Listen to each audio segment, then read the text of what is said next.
Hi everyone, so today I wanted to talk to you about imaginary exposure. Imaginary exposure is when you are in a situation, when you have a type of OCD that you can't be exposed to in real life because of it's dangerous or anything like that. Um, you can only really imagine that you are exposed to it. And all the literature says that the way you do it is, you kind of imagine yourself in a situation, maybe record yourself, and then listen to that recording over and over and over again, you in detail describing the situation. And as you do that, you get habituated to it, and it doesn't scare you any longer. So this is kind of the traditional way of handling it. Now, based on my experience in having talked to so many people and having OCD myself, I don't really find that imaginal exposure is effective. And I'm going to explain to you why. The reason why is that when you imagine something and you record yourself and you listen to it over and over, it's not going to hurt you, obviously. It's going to give you maybe a slight boost in your OCD recovery. But when I say effective, I mean that it actually makes a difference in your recovery. And I don't really find that it does, unfortunately, because the person already knows that it's not a real situation. The person knows that they're imagining it. They know that they basically are listening to a recording of a scenario that's not really real. So it doesn't really work in that way. What I find works more effectively is if you are in a situation where, like I said, you can't get exposed to the situation, but the thoughts are there about what if the situation happened and things like that. The best way to handle it and the best way to do exposures is to use the thoughts you already have as exposures, because you are already, this is what it doesn't make sense about it, is that you have OCD about this particular topic, right? You are already having the thoughts, which are really exposure opportunities every time. They're not real exposures, obviously, but they're thought exposures where the thought is bugging you.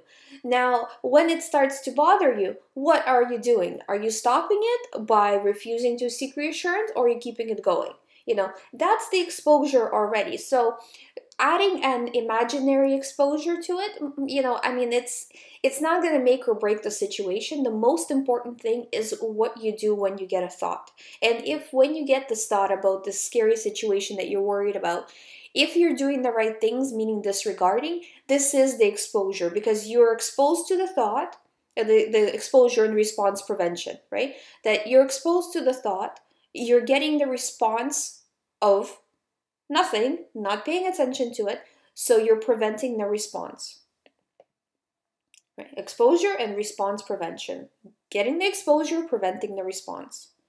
And when I mean preventing the response, it's not that you want the thought to go, obviously you want the thought to go away, but actively being scared of it and saying, oh, this is so scary, I wish it to go away, is not really the right way to do the exposures for these types of thoughts. What you want to do is you want to say, I am having a thought. Usually this type of stuff has to do with harm OCD, so causing harm to like themselves or to other people, some stuff like that.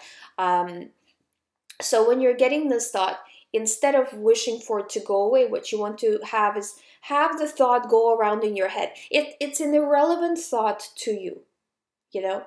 You're not a bad person, you're not a murderer, you're not a scary person, you are just having an OCD thought. So this thought is no different than having a thought of, I don't know, aliens landing and, what would happen. It's completely, it's nonsense, you know?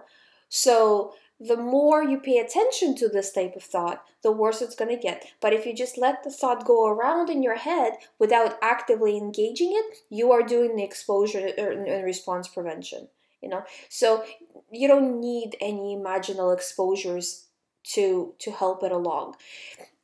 Sometimes what I find does help is if you have, for example, have a piece of paper, and on the piece of paper write down what you're scared of. And you can write it in code if you want, so only you know what that means. And then put it in your pocket and carry it around all day. So you have that like kind of exposure reminder. That's a different way to do. It's not really imaginal exposure, but for these things that you obviously would not, be faced with in real life, this is kind of the way to do it.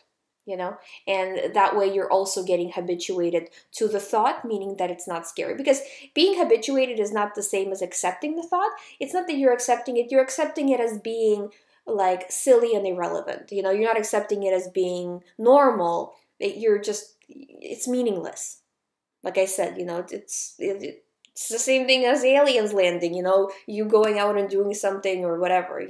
So it's, if you're having these types of thoughts and if you're worried about it, this is how you would handle it, And then you will see that the less attention you pay to these thoughts, the less they're going to bother you, because that's just how the OCD works. So I hope this kind of explains it. If you have any questions, please let me know. You can email me privately at info@youhaveocd.com. You can also visit youhaveocd.com for more information. There's ebooks available there. There's a recovery program one-on-one with me, as well as some free information there as well. So thank you so much, and I'll see you in the next video.